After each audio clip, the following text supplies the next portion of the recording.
what does the digital 3D designer do? Like, if a brand recruits them, is he going to make stuff for the metaverse, or is he just going to make stuff for the factory in China, using Clo, like in the same way that you would make tech packs? Like, it's very difficult to understand, like, what is the professional capacities for people like that.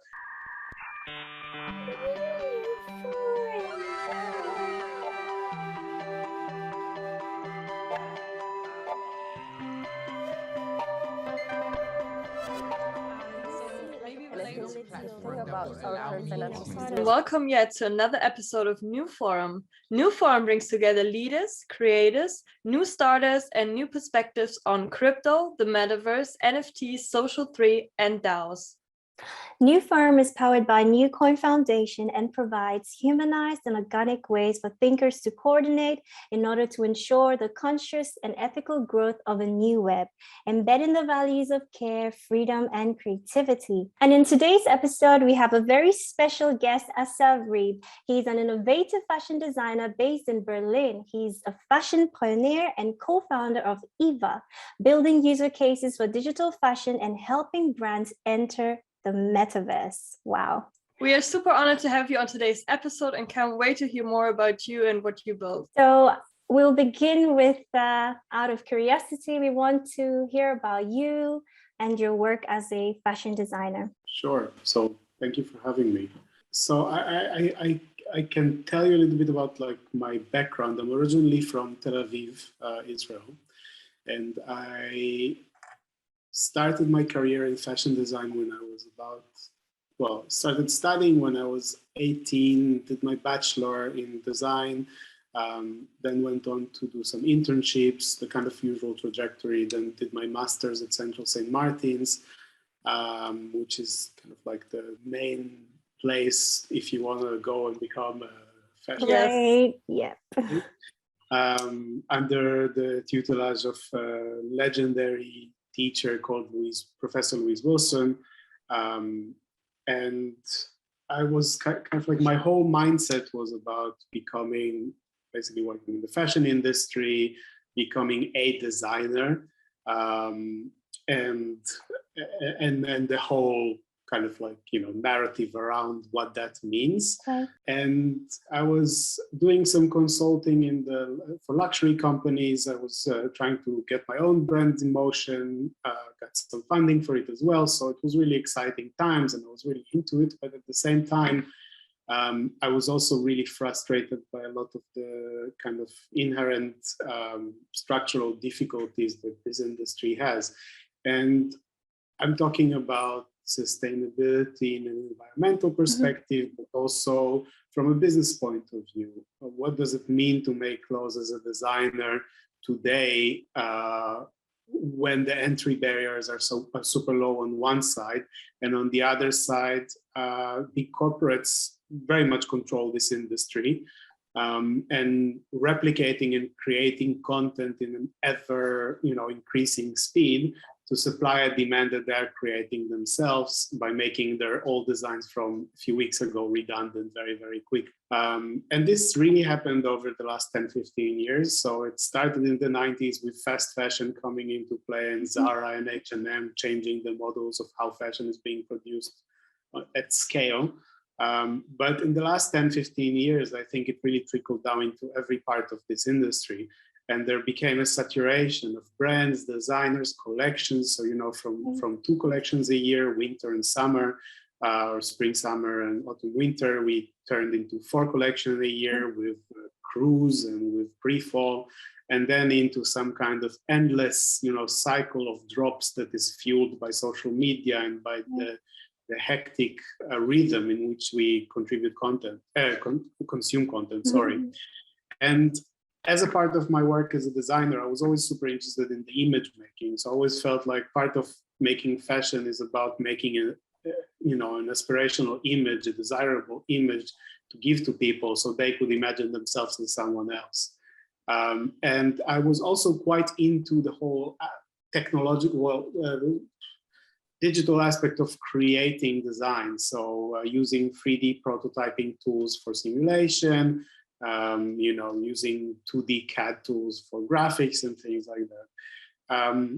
And at some point it clicked to me that the way that the content is being produced, and this happened a lot because I saw friends of mine, for example, having brands in London Fashion Week, and that the demand that you get, requests from stylists and from magazines, and the coverage and the attention are huge, but the actual demand for the clothes is much lower.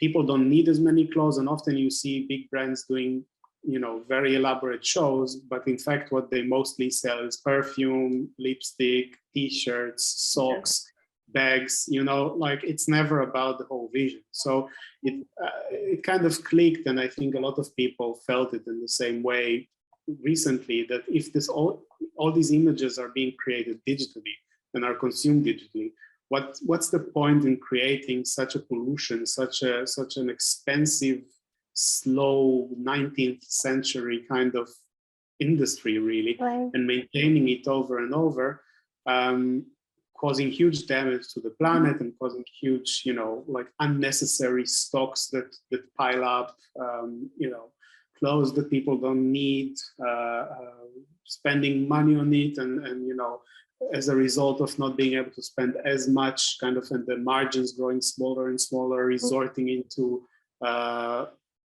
labor in poorer countries and taking advantage of that. So the whole situation seemed off balance, and digital and the tools that were being introduced felt like a natural opportunity. But at that time, there wasn't any correlation between gaming and fashion. So fashion, when we started, kind of viewed gaming as sort of, like nerds sitting in the basement, eating pizza from the wall, playing, I don't know, like some game that they don't know, Right.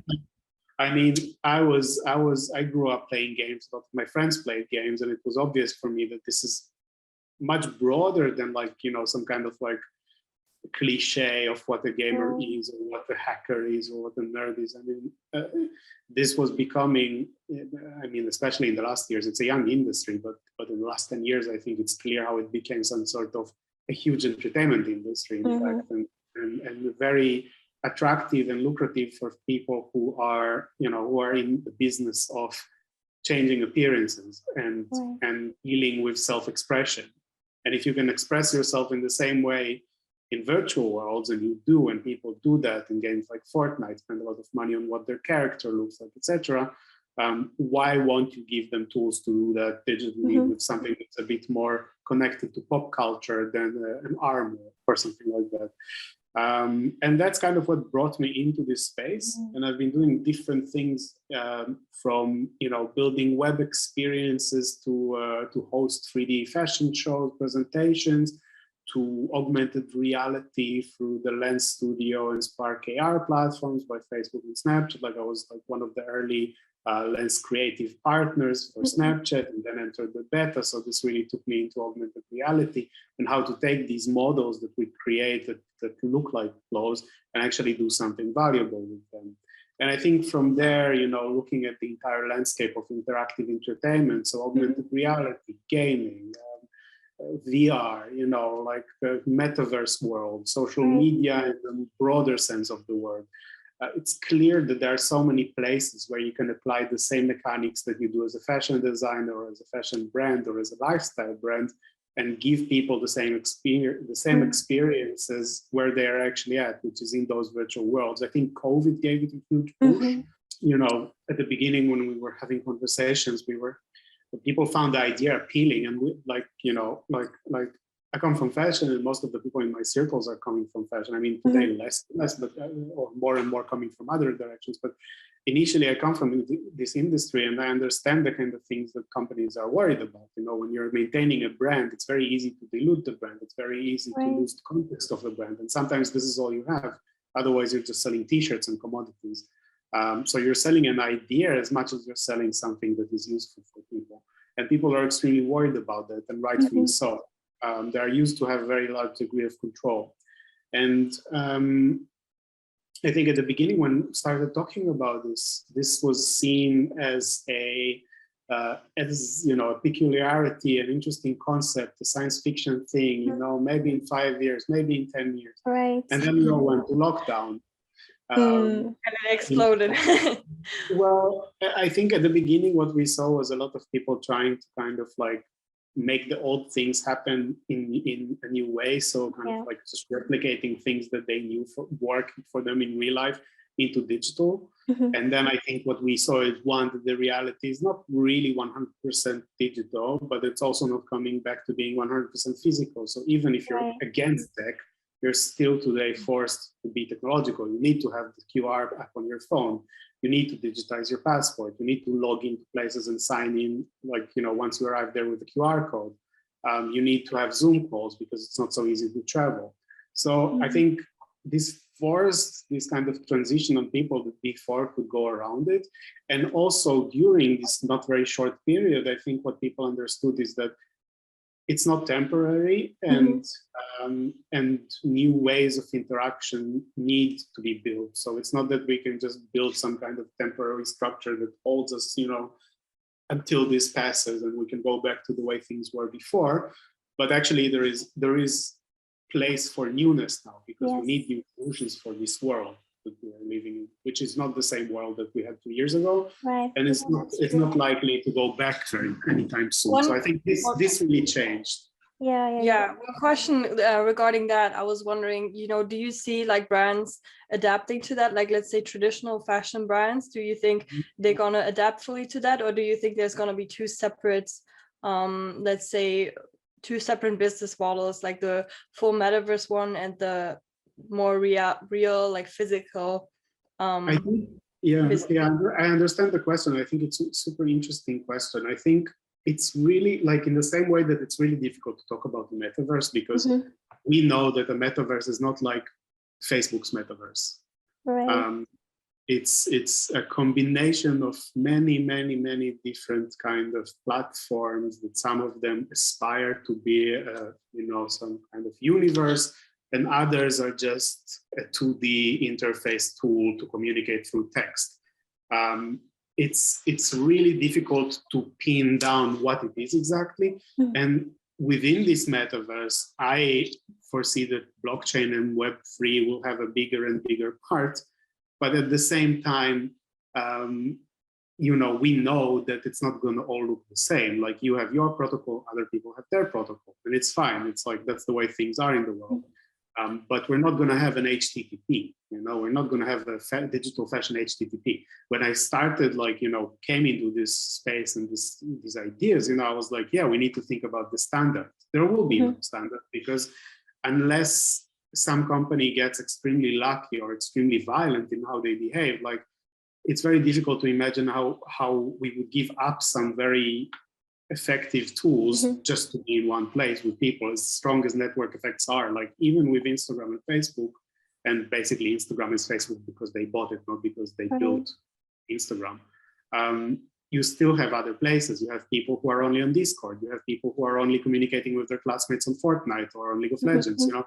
You have so many, and you have Reddit, and you have people still on Facebook, and you have people in chat rooms and forums. You know, it's like, it's so difficult to say that. So it's hard to say brands will adapt to this or not, and you will have a completely two separate economies of a physical economy and a digital economy, and the digital economy will be the metaverse. I think what you will see is you will see a layer of brands at the top who are extremely fast and smart and will adapt. So I think brands like Nike and Gucci are good examples for brands who are super quick, not afraid to make mistakes, not afraid to lead, have the in-house skills in 3D, etc. And if not, they're able to find and outsource the right people to do this for them. And they are not afraid to move fast and break things. So you see a lot of projects that these guys did that didn't really develop into some kind of like global strategy, but it didn't stop them from trying these things. You know, they did an AR through Gucci before anyone else did like an AR NFT. Did it change their revenue stream? No. Like, was this the biggest story in the world? No. But I mean, they did it, and now they learned something from it. And when this actually becomes mainstream, they will have a lot of experience and learnings, and they will be in a far better position, you know? So, and I think what you will see is a few of the brands that will be able to do this transition. You will see a large amount of brands or number of brands that will not be able to do this transition very well and will wait a little time. You will see some brands that will buy digital brands or will buy into companies that are creating solutions for this space. You see that already, yeah. The Nike Right. is really good. It's a really good example for that. Super fast, like things are changing super quickly in this space. It's amazing to see these guys. 2 years ago, they set up the brand and now it's sold. You know, I don't know for how much, but it's anyway exciting. I'm sure, like, you know, this is going to change things in the mindset of other CEOs and other boards in these companies where they see, okay, like maybe we need to do something about this as well. And you will have some brands like, I don't know, like, you know, some very rare luxury brands that will stay completely physical and will say, we don't want to be in this space. We didn't go to commerce and we want to be about craft and we want to stay like this. And I think that's not a bad thing as well. That's good, you know, like, but that's the exception that proves the rule. Not everyone can do it. Very few brands are in the position where they have so much to offer and such a scarcity, such a desirability that they could say, we don't play this game. We make our own rules and that's where we feel comfortable. That's okay, like, but that's niche. That's not going to be the majority. And then you will have brands where they make clothes that are maybe, you know, good value for money. And we buy them because it looks nice. We're not necessarily proud of the brand or want to flesh out the brand, but they sit in a good kind of like product market fit, easy to buy outside of the train station that I use when I go to work. You know, like it's there and you buy it. And there are a lot of brands like that in many countries around the world. And I think they're going to have a problem because these are not, when you're thinking about moving from a physical world where you're offering a very concrete value, like, you know, a quilted jacket that keeps you warm in the winter and costs 20% less than other shops, plus the shop is close to your house, so the delivery gets home in one day, but it's not really about the design or the brand. How do you transform this value into a digital world is a good question, because you cannot say, oh, I'm wearing, you know, this like, you know, 70-euro quilted coat and it keeps me warm in the metaverse, because it doesn't. And you don't care about it. You don't have this connection. I mean, it's very useful, but it's a useful in a narrow way and very ununique way. There's no innovation about it and there's no novelty about it. And I think that would be difficult to translate. And those companies will have a difficult time marketing themselves in the metaverse, revenue stream in the metaverse. Do you think that like fast fashion is going to go down when you say, you know, that brands who have a good branding already like can adapt to that metaverse? Do you think that fast fashion, maybe it doesn't relate to the consumer anymore, maybe it doesn't, or do you think it's gonna stay? I think they need to change anyway. They know that. I think that they're having a difficult time because people started are not changing already, actually.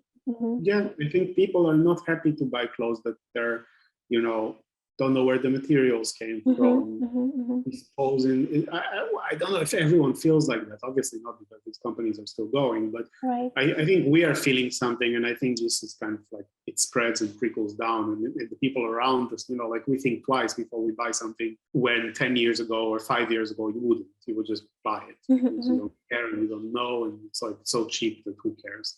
I think that changes. And I think that they will have a difficult time if they don't offer some kind of inherent value entering those areas. And I think another problem that they could have is that I was talking about this need for constantly getting new stuff all the time and getting this, you know, it's like an addiction for new imagery, for looking different all the time, for having a different look. And if you can supply this with, we don't have it yet, right? Like filters are not giving you that quite yet. It's like a lot of influencers and content creators probably need that right now, because when you think about styling, you know, I think a lot you change like every day, you know, you want to change every day, you want to look different. I think in the deeper sense, why do you need fashion? You know, why did you dress the way you dress today? You know, the makeup that you put and the hair that you did. There are reasons behind all that. Like you try to portray something, you try to express something about yourself, to communicate something about yourself to the other person. It's not necessarily the same thing that you wanted to communicate last week, you know, and it's not necessarily appropriate to communicate that when you're meeting your friends in the bar for a drink. Like that's, all these things are different, and we are used to find new ways to express ourselves all the time. So if you have better solutions that maybe cost a microtransaction, or if you get, maybe not fully, you know, you still go with your friends to the bar, and maybe we're still having this conversation, but maybe in this conversation, I have a better way to express myself through an avatar. And I don't have to buy a $500 jacket to look good, then then maybe that's a cool thing. And that's, or buy a new, whatever, $20 t-shirt or something like that in a new color, because I feel like, this is the color of the season. I can just change the color of my t-shirt, and there's a very comfortable interface for that. And it's very accessible for people. It's very easy. And we all do it, in the same way that we cancel our backgrounds and we put some kind of like facial blur. So when this happens, and this is not far from now, I think that they will have a problem, because these are exactly the kind of places where they fit in. When you're like, okay, I need like some kind of like new white shirt, but I don't really want to buy something expensive. I only have one meeting that I'm going to wear it for. I'm on a travel. I have 10 shirts at home, so I'm just going to buy something for 35 euro, in the corner shop, just for wear it today. Maybe I won't even take it back because I don't have space in my luggage. That is like, feels like that kind of thing is gonna disappear. And also when you're going out and when you're socializing, I mean, that's a place where you're getting very flashy, and that's a place where a lot of young people, they buy clothes just to go out, or just for the party, or just for an event or something like that. Like, we also have equivalents for these experiences right now. Like, many times this year, I had like after work drinks with people in this kind of Zoom setting, or been to conferences where there is a socializing element when you're actually in a virtual space, So, I mean, you're getting more, and there are virtual concerts and things like that. So, like, you're getting more and more of these. And if there's only so much that you can take. Like, how exciting could it be when you were Flame Boy yesterday as someone that I know, or you were like neon pink, like from head to toe, with spikes that are 0.5 meter long coming out from your ears, like. Or you were flying 1 meter over the ground in the air, like, how exciting can it be, like, to go and buy that new fit of a denim pair with like this like slight change. I mean, you have a denim pair, maybe you want to invest in an NFT, because that's also increases in value and doesn't lose value. Yeah, I wanted to say, like, in the end, following trends wisely, is important, and that is a way to help with this fast fashion concept, because when a trend comes out, all the youngsters want to go, get it, right? But if you're following trends wisely and you're a trendsetter yourself, then you don't buy into these things so much. And I wanted to go back to when we were talking about like what brought you into the digital space. You spoke a lot about sustainability, and then we go into like the metaverse. And I'm wondering, as much as it's going to solve a lot of the sustainability issues, ethical issues within the fashion industry, the exploitation and all that, I'm wondering if you've also thought about the potential concerns, or, like the negative impact on users and the society, because, it's something that we must discuss and talk about. Yeah, absolutely. I mean, I actually think about this a lot, and I think that when we are creating a new system for self-expression to be created, like using big words, but I think it's a time when, I mean, I'm not talking about me personally alone, I'm talking about us as a group of people who are working in this space and have some sort of shared vision that might look like this or like that, but we all kind of go towards it. Is it gonna have the same built-in problems that we know from today? Like, I often use the example when, someone goes to Fortnite, and, and that was to pitch fashion brands. I did that wrongfully, but I told them, like, like people in Fortnite, like they could come in and all their classes there, and they don't have the newest skin, and their friend would mock them, and that was to show things translate from the real world to the physical world. But there is something very destructive about these kind of habits and these kind of power games between people that fashion nurtures, because it's a part of its business model. And if we could create a way where, and this is also something that comes from a conversation that I had last week, was like, what if, like, somebody said, like, like this kid that his mom bought him the uncool shoes, and he went to class, everybody laughed at him, and he wants really cool shoes. And I was like, what if these kids can go download Blender for free and create like the most amazing flame shoes and upload them to his like favorite marketplace and wear them in augmented reality and be the coolest kid in the class because he knows how to work with Blender because he's smart. In that sense, if this is being introduced, I think a lot of the illnesses of the fashion industry that are coming from centralization and from, yeah, the greed really of not having enough and kind of constantly wanting more, even if you already saturated the market and fulfill the need, you need to create this need ever again to continue increasing your profits for the next season and the next season, next season. There is something very unhealthy about this kind of growth, and I hope that we can find new models with blockchain, with DAOs, with the openness to new kinds of communication between people, with awareness to problems that before maybe were looked kind of as people from more diverse areas of the society and geographically also come into having a seat at the table, so it's not like only rich people from Silicon Valley that got VC money, but suddenly a kid in Africa or a kid in Israel, in Palestine, or a kid in Jordan, or a kid in China could do whatever, and nobody knows who they are, but they have style, or they have technical talent, or they have something to bring to the table. They have the creativity, the innovation and creativity, and they finally have the tools in Web3 to do these things. Absolutely. Because before they didn't, and fair enough that they now enter the metaverse and try to be as expressive. Like, shout out to them for doing that and for taking the initiative to learn these things. And we also connect with a lot of young creators who face these struggles. How the metaverse can negatively impact the users and society, because there's a possibility that people are gonna love the metaverse so much and just kind of potentially stay there and not interact so much with the real world. And so do you have any thoughts on that? One, I don't see a situation. I think things, unless there is some kind of authoritarian state that builds this perfect golden cage for us, it's very difficult for me to imagine. It's a fragmented space, right? So where we live today with the negative effects of Facebook and the other social media giants and the big tech companies, there is an alternative, right? The machine is rigged in their benefit, but we can build other stuff. We can offer better ways. And if we're smart enough and the options are good enough, people will come, and these companies are not going to live forever. They don't have a military. They just have a lot of money in the bank. And that doesn't necessarily buy you longevity. You can be a huge company and 5 years later you're gone. So I think it's really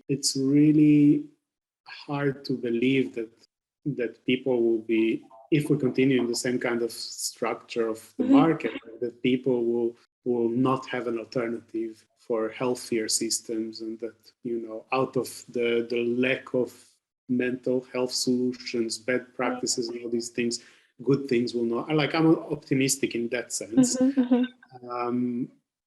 Because if it's a real problem, then real solutions will be created by people who want to supply the need. But of course, that doesn't mean that that doesn't mean that the problems are not there. It just means that it's not all problems. It's it's a gray reality with a lot of different shades, with something here, something there. This is bad, but it's also good. Facebook is bad, but it also gave a lot of businesses a lifeline. Pros and cons, yeah. I'm not. It sounds like I'm not taking a moral stance here because I'm saying, everything is everything. That is good. It's not what I mean. It's more like reality is complex. So yes, there are problems, and yes, there are negative things that happen because of people being connected too much to the internet. But that's, I feel, the most negative. Manifestations of that are things like, feedback loops and really engineered kind of user experiences, like, social gaming and stuff, super casual games on mobile that keep people hooked and make them spend money and things like that. So, yes, there are, or fake news. I don't know, spreading rumors because the algorithm promotes such things. Of course, there are a lot of negative things, and some of them lead to real damage. The multicolored metaverse that we're seeing born, that is owned by a lot of stakeholders, will have both, so I don't see things as being terrible, and I also don't see them as being wonderful. I'm seeing them as just going to be like, a very complex reality with some bad examples and some good examples. And hopefully we can be, sorry, that was kind of like an observation about myself. What I think is that, of course, we need to, whatever we build in this space, we need to build something which is better than the alternative, and we have bad examples to learn from. So yes, we need to build things that grow, not because we tap some kind of animal mechanism in people's mind without thinking what the consequences will be, or if something, like we need constant checks and balances in whatever we build to keep us accountable, to have people involved. And I think Web3 gives that in some way, obviously not with everything, because we also see very ugly examples of how it can operate and very greedy examples of how it can operate. But it's like with Ethereum, there are a lot of people that benefit from it. The social, the environmental effects are clear, but I also feel like that pushed proof of stake blockchains forward.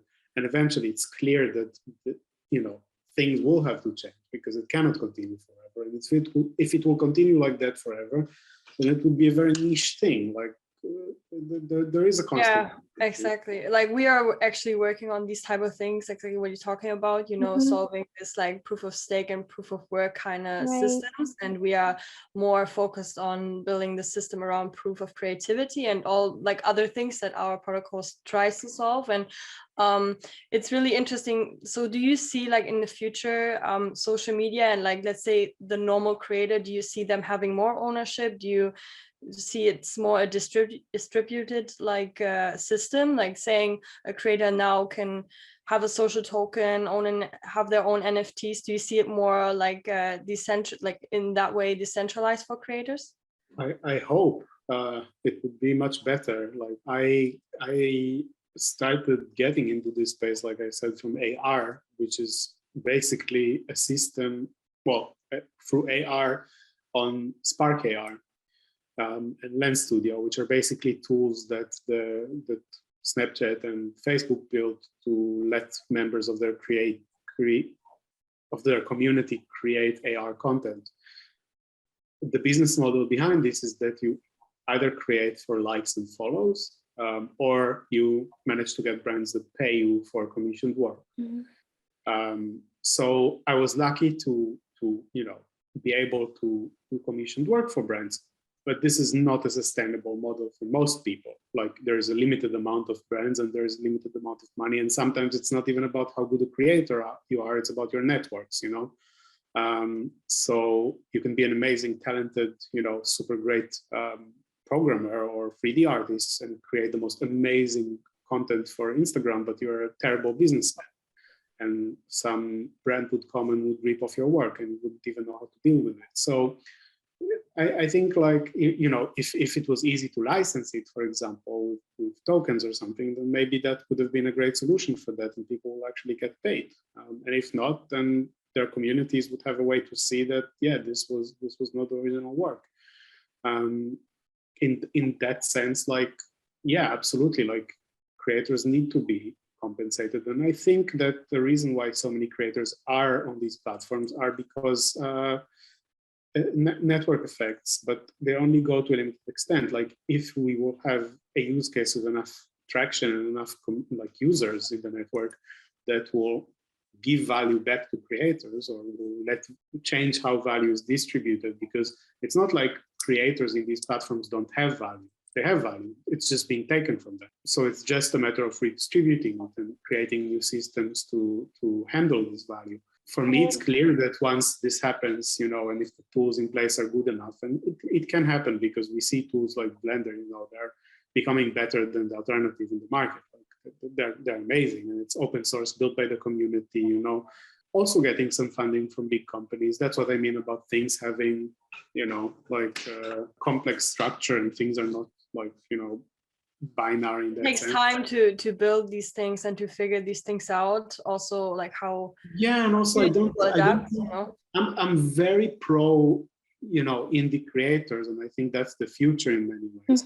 But I also can see how existing brands and existing IP owners that are quite powerful now can also have a part to play in this that could benefit some creators, So creative value discovery, like creative value discovery, I think. Yeah. That's. Yeah.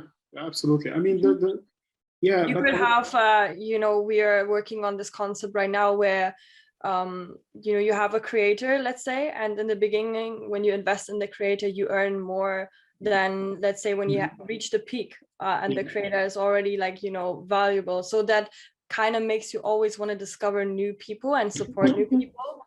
So definitely we see a lot of things that can really happen, and it's a really exciting space right now that we're in, I think.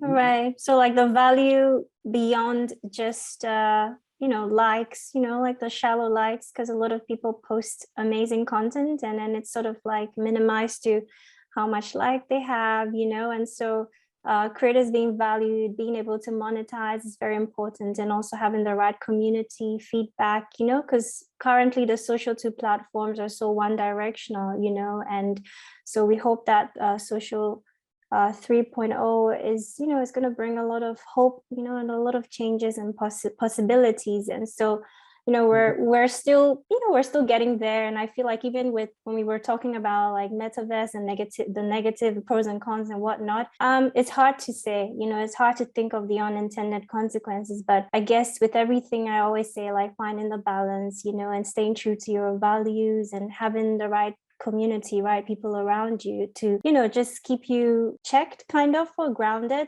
but with time, once the whole metaverse unfolds itself, we will see what happens with it, and then we will find the solutions as time goes on. So it's like that with everything. Once we get there, I guess we will know for sure how to tackle some of the issues. Yeah, I mean, like really, who knows? There could be a blockchain that is right. There could be like an allocation by the community for mental health support, and a bunch of psychologists employed by the DAO to give psychological support on Discord to people who took it a step too far. Like, we don't know, and I think it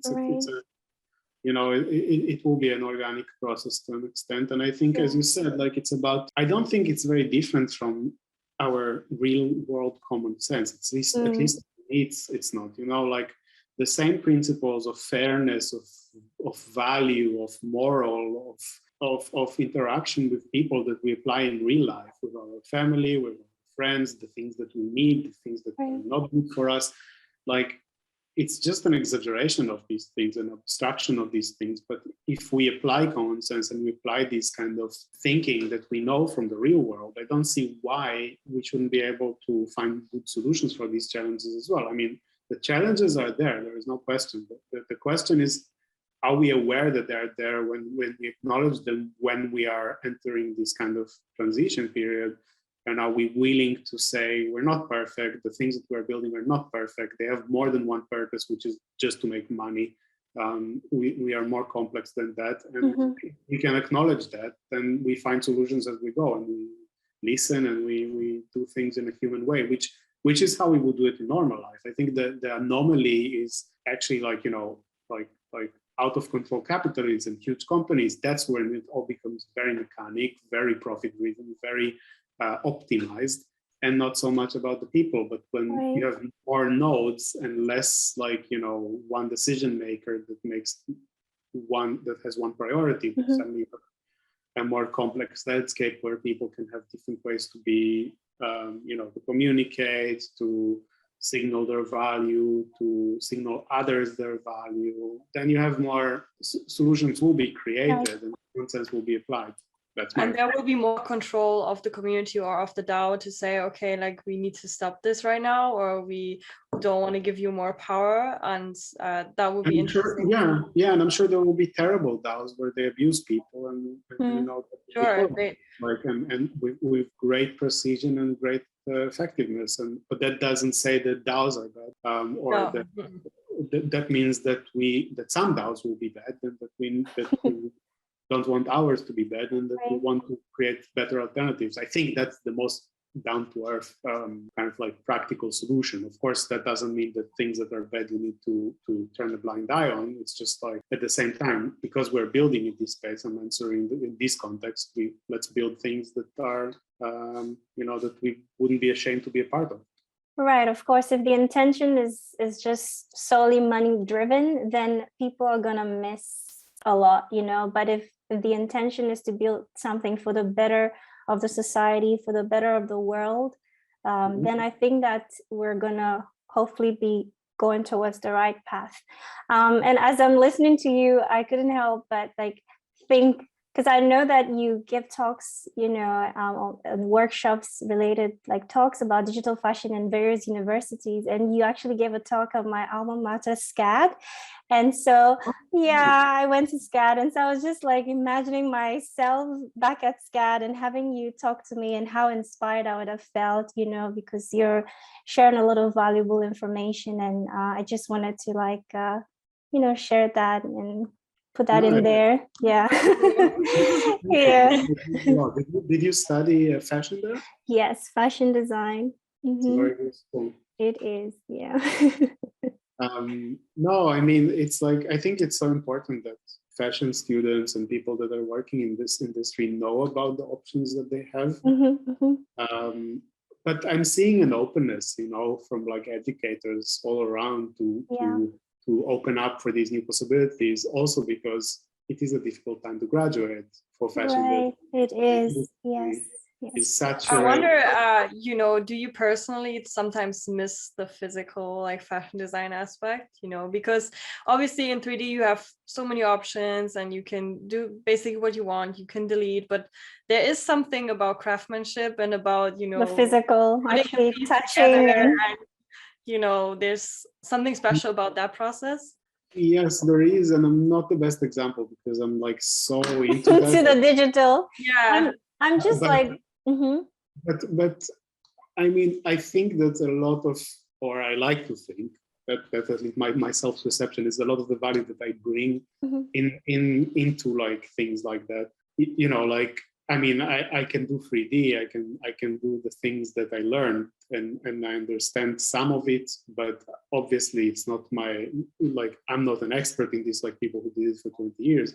What I bring is kind of an understanding of how to bridge this with a very, real cloth making, craftsmanship, industry, mechanics kind of understanding, that the two can actually be connected and that the two have value to offer that can go both ways. That's kind of where I see it. So I can definitely relate to what you're saying. I'm enchanted and amazed by the possibilities that digital can give you as a creator, because the latest shoe designs and everything that is coming right now is so amazing, and you just think, the fact that it's a shoe and it's called a shoe, or the fact, I was just thinking about it today. What's digital fashion? A lot of these digital fashion things are just renders of clothes, but it's what is fashion about it? It's digital. It looks like clothes, but what is fashion about it if it's not being used to be worn by anyone?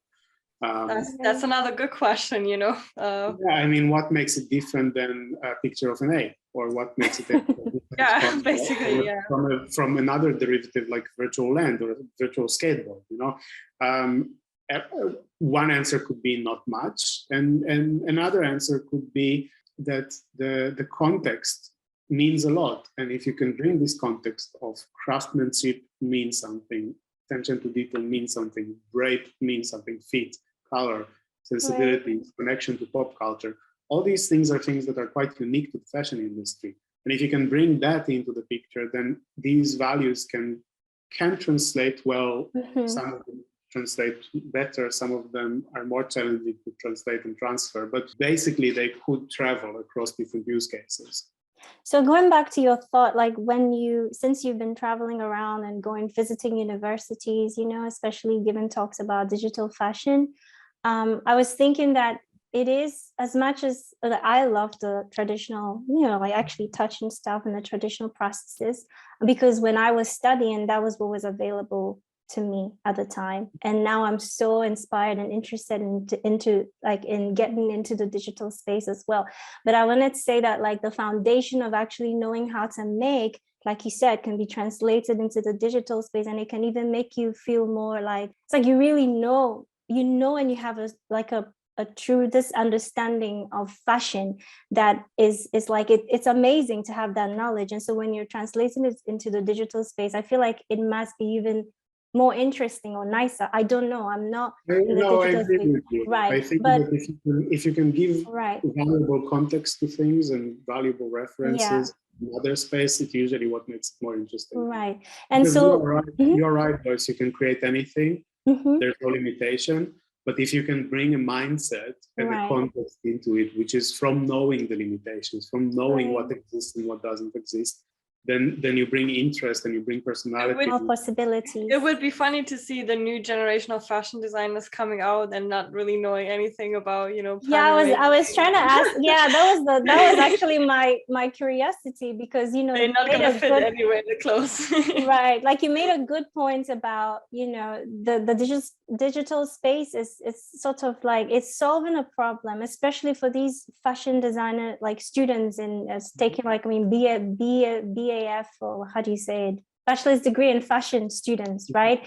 When they graduate, like what's going to happen, because things are changing even with COVID and everything. So I see that the digital space is solving a problem, and I'm interested to know like what's the reception when you're talking to these fashion students. How are they, like, you know, how are they digesting the information about digital fashion, the metaverse, and all this sort of digital language? I'm interested to know. I think, as you can imagine, there are some that are incredibly excited by this. I think with innovation in anything, if it's truly innovative, not like, you know, you shouldn't expect everyone to just follow, because there are a lot of people that want things to be in the same way that they are, and they want things to be safe. And I think one of the characteristics of this space right now, and definitely half a year ago and a year ago, so we're really speaking like very short time frames when things are changing here, is that it's not certain and there are no good solutions, and everybody needs to make their own path in trying to understand what the use cases are and what do people need in this space and how to build successful products in this space. And you know, it's not like before with traditional fashion, you had this notion that you can, you know, go do a BA, then go do an internship, then go work somewhere. Then you become from a junior designer to a senior designer to a director of a division to a director of design to a creative director, and then you start to move in like between different brands.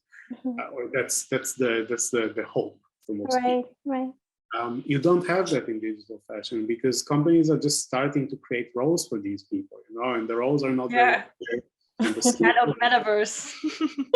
but even, you know, like, head of Metaverse for me is more like a business development role. But what does the digital 3D designer do? Like, you know, if a brand recruits them, is he going to make stuff for the Metaverse, or is he just going to make stuff for the factory in China, you know, using Clo, like in the same way that you would make tech packs? Like, it's very difficult to understand, like, what is the professional capacities of people like that.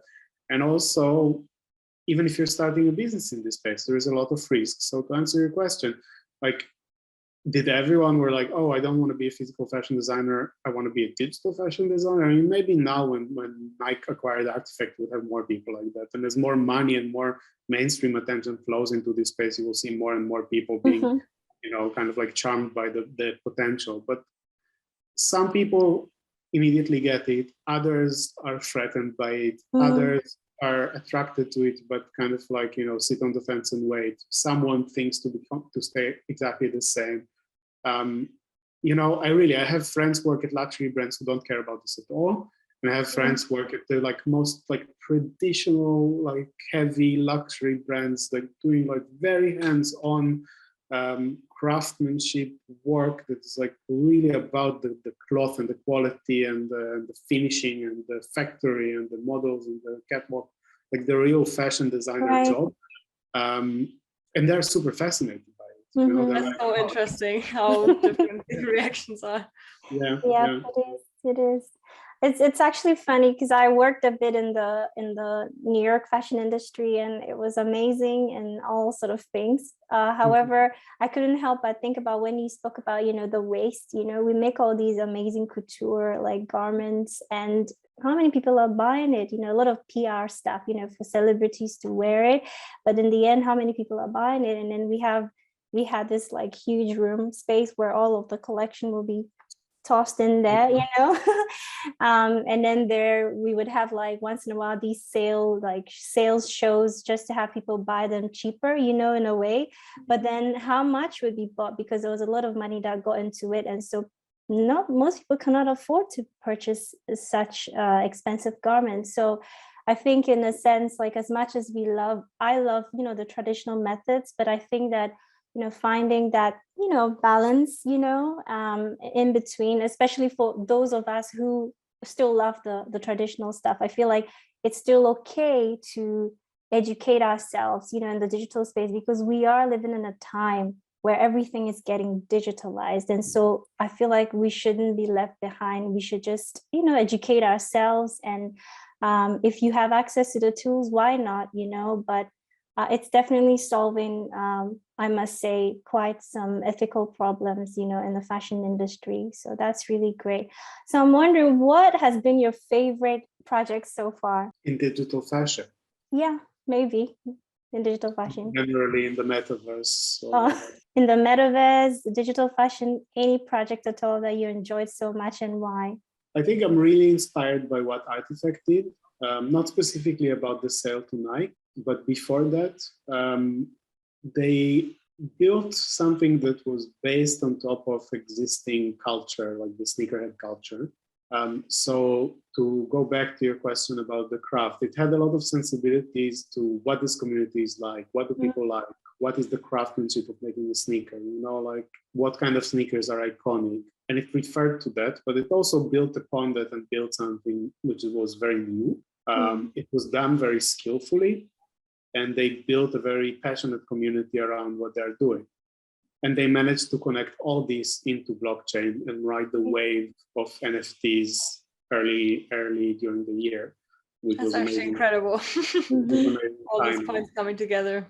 Yeah, so I mean, I think this is a really inspiring project, but I think it really shows, this is just a fraction of what it could be.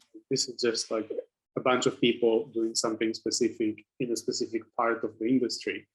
And and it's a successful example because they managed to sell their company to Nike now and get an investment from A16Z. But the bigger picture is that you will have a lot of these. Like you will have content being created by professionals and by indies in this landscape, and it will be, some of it will be amazing and some of it will be amazingly successful. And I think that without NFTs, they would never be able to get the achievement that they've had, Like without this kind of barrier-free, flat level playing field where everyone could participate, where they could reach customers directly without going through some walled garden, without going to Facebook and giving away their IP for free. Like they actually managed to build a revenue stream on that. And that's something that is like, that's a game changer, and 2 years ago, that wouldn't happen. So I think, and that will happen now, like you're going to have more of these, and that's super exciting. So regarding that, I was wondering right now, what are your current focuses in business with Eva and everything? So my focus is on this part of the industry. It's really on creating new IP. I mean, we're still like working with existing brands on different kinds of projects. Not to say that there is nothing interesting would come out from that part, because of course, like they have resources, they have amazing creative minds working for them. Like there's a lot to build in that area. But I'm super bullish on new IP being created in this space by non-traditional kind of people coming from different backgrounds that are not necessarily the archetypes for who should succeed in fashion, or who should do this or that or succeed in tech. Like people coming from anywhere, basically doing really creative things, catching the moment, making an impact, building new IP in this world, because I think it requires a much more flexible way of thinking than the current brands can afford. Therefore, there is a void. Like we don't see many of these projects yet. We're starting to see something growing, Not many of them are materialized in a really professional way like Artifact did. But you will see that. And that's like, that's where I'm at. Like, that's, I think, like, you know, to build content and to build IP in this space will pay off, not in the financial way, like in the cultural way. I think in a few years, the market for what we're talking about now is a niche. And market, yes, how much money people will spend on this, but also the kind of like people that care about this, it will be way, way bigger. And I think, you know, the fashion industry is on the verge of a cliff in a way, like of a huge transition, like in the same way that Pret-a-Porter came and completely changed the industry. And then, you know, the fast fashion change came and completely changed the industry. I think this is another change, at least of this significance. It's like, it's a revolution, you know, and in the revolution, there will be a lot of new players. So it's not an evolution only. That's amazing. Thank you so much, Assaf. Is there something you'd like to share, like with our audience, maybe those who are on the path of fashion, technology, and innovation, maybe a few words you'd like to leave with them? Yeah, sure. I mean, the things that I'm building now are kind of like meant to be open and meant to involve the people who buy them, but also create them. So it's a very flexible kind of like structure of authorship and ownership. And if anybody is interested in this space, like reach out. There's a lot of exciting projects that I'm involved in that I would love to bring people on board as well. It's really about us that are in this space. Putting our skills together towards common goals. And I think we kind of talked about what these common goals are. They're building a healthier way to express ourselves. They're building, you know, better ways for creatives to monetize. They're about, you know, bringing our visions to what fashion is and what beauty is from the real world into the metaverse, and not just being like, you know, saying we'll leave it to someone else, but actually bring so yeah, I mean, it's a collective effort, and like it's a collaboration effort, and also like you can bring now your skill that you might have that is special to the table with all the other people, and everyone can work the best way they can. I think that's really innovative as well. I think the threshold for what you can contribute is quite barrier free, because I think that the nice thing about this ecosystem is that maybe you have one day a week when you can do something, you know, like to promote a goal that you believe in. And before that was not possible. Like you couldn't enter the fashion industry by putting your afternoons on something. You had to completely devote your life and do a BA, an MA, and whatever for internships. This is no longer the case. You know, like I think hobbyists have a place. People who work in a full-time job have a place, and it's a much more flexible structure of contribution. It's true. Which I'm sure you're seeing at NewCon.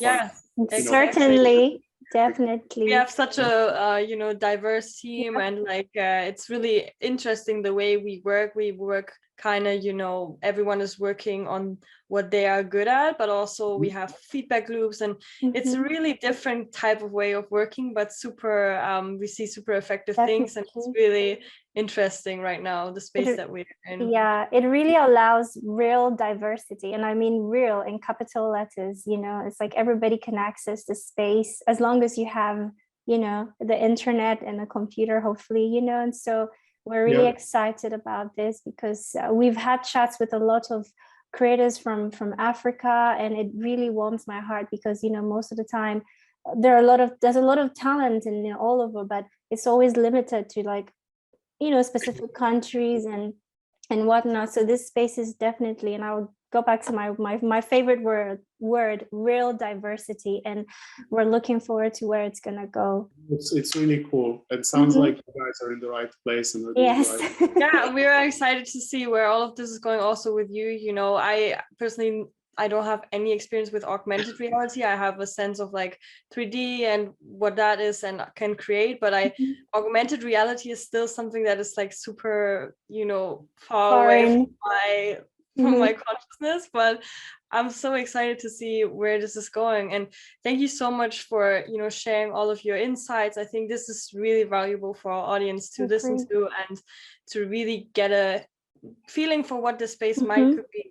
So thank you for being part of today's forum. Could you also maybe share where they could reach out to you or where they could follow you? Instagram is a good place to Is your handle Assaf Reeb? Assaf Reeb, like in the same way that you write my name. Perfect. Feel free to follow, connect, and we can have a conversation. We're happy to speak at the end with anyone. That's awesome. Thank you guys for having me. Yeah, thank you, Assaf. It was fabulous and exciting, and as Joy said, insightful and educative. And we're very happy that you could join us today. Thank you all so much for being a part of today's episode. If you want to get more involved in our community, make sure to follow us on our social media platforms, IG, newcoin.nco, and our website is newcoin.org. You can also join our Telegram group. The link will be in the bio. Thank you so much. See you next time. Thank you for today's episode. Thank you.